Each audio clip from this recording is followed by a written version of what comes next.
Hey, podcast listeners. Welcome back to another episode of the No Limits podcast with me, your host, Mark Ormrod. Now, if you're wondering why I'm out of breath, it's not because I've just had a spelling test.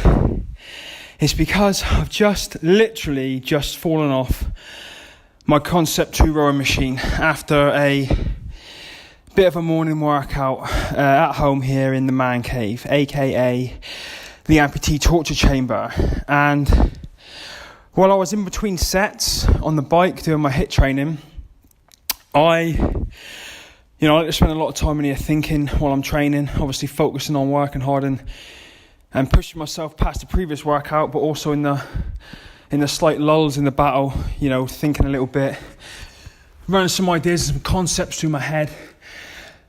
And while I was on a little bit of a break in between a sprint, I started thinking about plateauing and hitting a wall and struggling to push past it, struggling to level up, struggling to progress, feeling like you're stuck.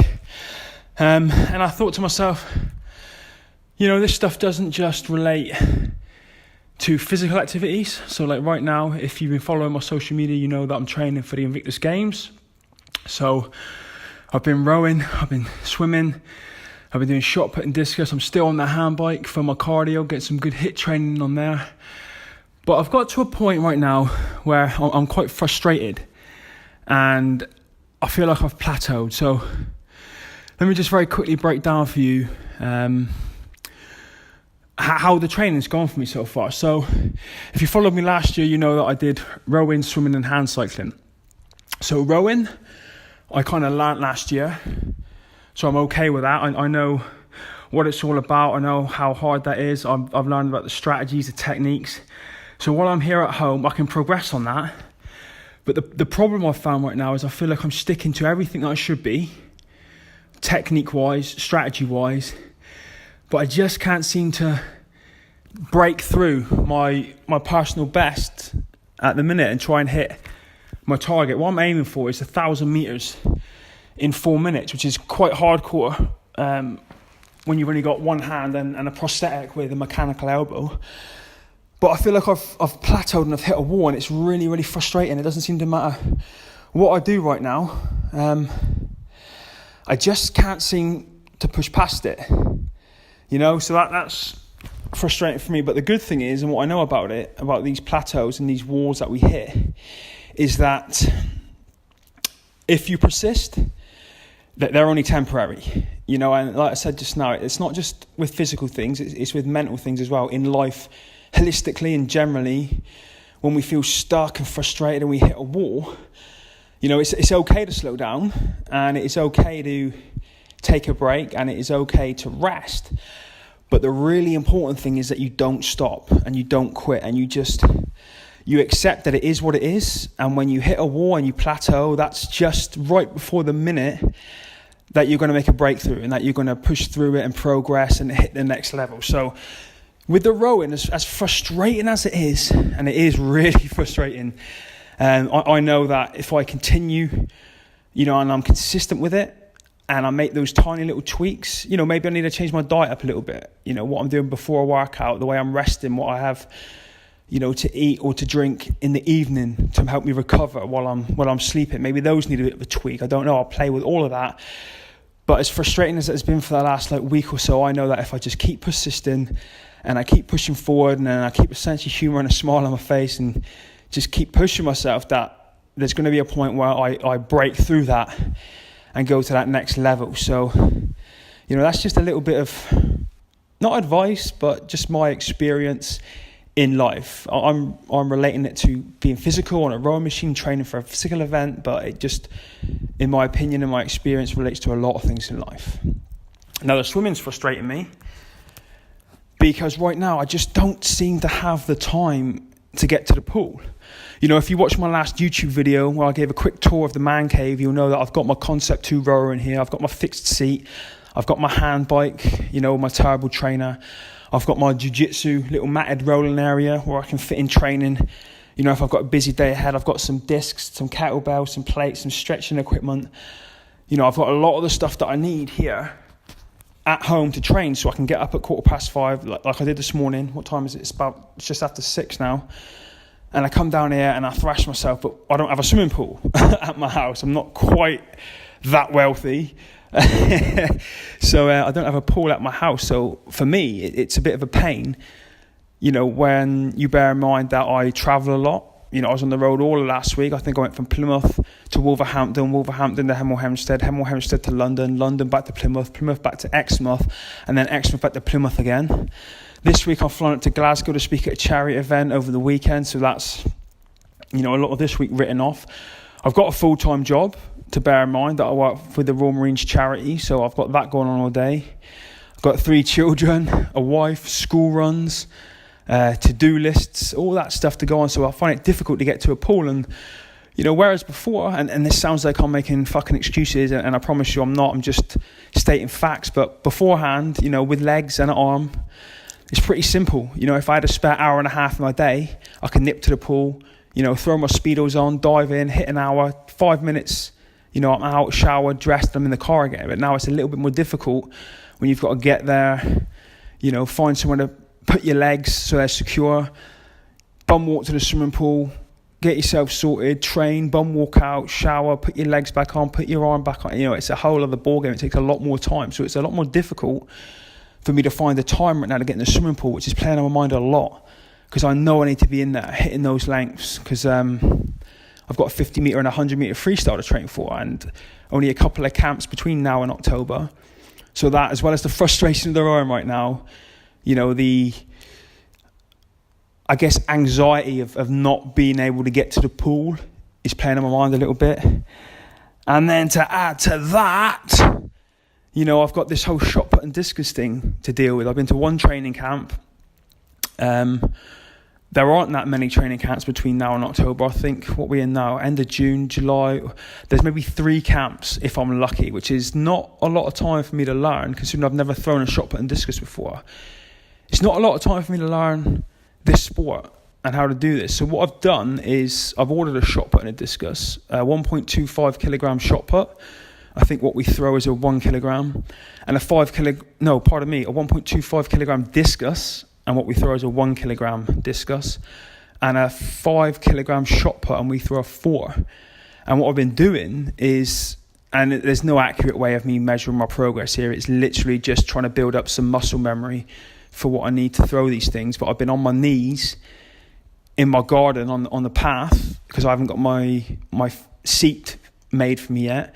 Been on my knees with a shot put and discus, throwing them up onto the grass, and then the kids have been running over and helping me train and picking them up for me, and, you know, cheering me on and helping me. So, you know, that's difficult as well. I'm trying to watch YouTube videos. I'm trying to learn from tutorial videos, and I'm going out and I'm practicing it. I had actually a bit of a breakthrough yesterday with discus and realised I was throwing it the completely wrong way.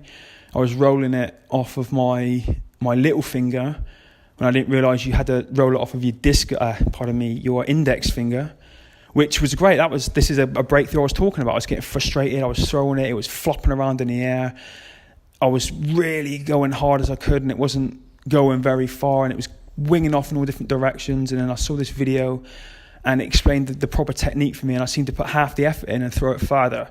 So that was what I'm talking about with these plateaus and these breakthroughs. So that was a great thing for me yesterday. But going back to my original point, you know, at the minute I'm at a point in my training where I've nowhere near peaked, but I'm just frustrated, and I feel like I'm stuck, and I've hit a wall, and I can't progress, and I really, really, really want to see progress every day, you know, and it's difficult. But I know that this is part of the game. This is how it goes, you know, and this is,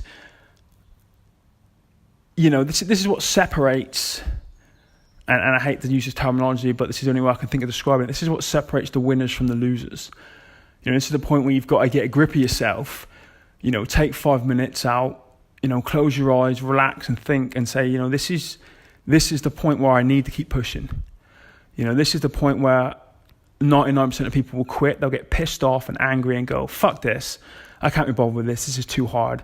Or, and make excuses. This isn't right and that isn't right. And that's what it sounds like I've been doing throughout this whole podcast. But these are not excuses. These are just me stating facts, and I won't ever use them as excuses. I'll push through them. But this is the time when I really, really need to get inside myself and have a word with myself, shake myself down and go, look, Mike, this is temporary. You've done this before. You've been here before. You just need to ride out this wave and then come out the other side at the next level. So that's what I'm going to do. So I've just been in this morning. I did a 4-minute race on my rowing machine. Got close, very close to my personal best. But like I said, I couldn't quite tip over it. I think I know what I need to do now. There's no easy way around what I need to do. It's just going to be more hard work. The technique and strategy I don't think come into play here. It's just hard work. I then did a 25-minute HIIT session on my bike, ranging from 25-second sprints to 35-second sprints, cutting down my recovery time during the last 5 minutes, and leveled it up as well. I'm not very au fait with cycling terminology, but from gear 7 to gear 8, if that means anything to anyone. And then back on the rower for a 1-minute blowout. And again, close to my personal best, but not quite where I needed to be. So plenty of stuff to work on. But, it's exciting. We've got a couple months left yet. I've got great coaches I've got on call, that I can call for advice and help. My throw-in seat is being built right now. So hopefully that will be done in a week so I can get down to some green areas instead of launching discuses at my neighbours' windows and at their cars. And, really start trying to make progress with that by measuring my distances and working on my technique for a couple of hours a day and seeing where we can go. So this is my message to you guys, whether you are training for a physical event, whether it's in a work situation, a relationship situation, a mental challenge that you're struggling with, and you feel stuck or frustrated in anything you're doing, just remember that the point that you're at your most frustrated is usually the second right before you have a breakthrough and you push through it and you level up, you go to another level, and that is an awesome feeling. So if you are struggling, hang in there, keep pushing. I know you can do it, you can do it. Just be consistent with it, and then you'll come out the other side bigger, stronger, better, faster, smarter, and every other thing else. So I'm going to take my own advice. I'm going to bounce over now to my little jiu-jitsu matted area, close this garage door, turn these lights off. I'm going to spend 10 minutes meditating, and then I'm going to get my ass up, go about my day, and get to work on my to-do lists, my work lists, and every other bloody thing that I've got going on. Guys, thank you so much for tuning in. Oh, hold on a sec. Yo, Mason, you want to come say hello quick before I turn off? How long have you been in here? I've been in here since 5 o'clock, mate. I couldn't sleep last night. This is my son, Mason. Say hello to all the podcast listeners. Hi! Tell them about football last night. Were you great at football? Yeah, And what- really good. You were super good. And what did your sister get at football yesterday? She got her trophy. She but got- I didn't. She got Star of the Week, little Evelyn. Mason didn't, but he will. He will, because he's a super good footballer. He never quits. He constantly runs after the ball, chases it down. I know nothing about football, but this boy made me proud last night. They both did. So, guys, that's me. I'm out of here. Thank you for listening, and tune in next time. Like a gangster. Like a gangster. Say bye, Mace.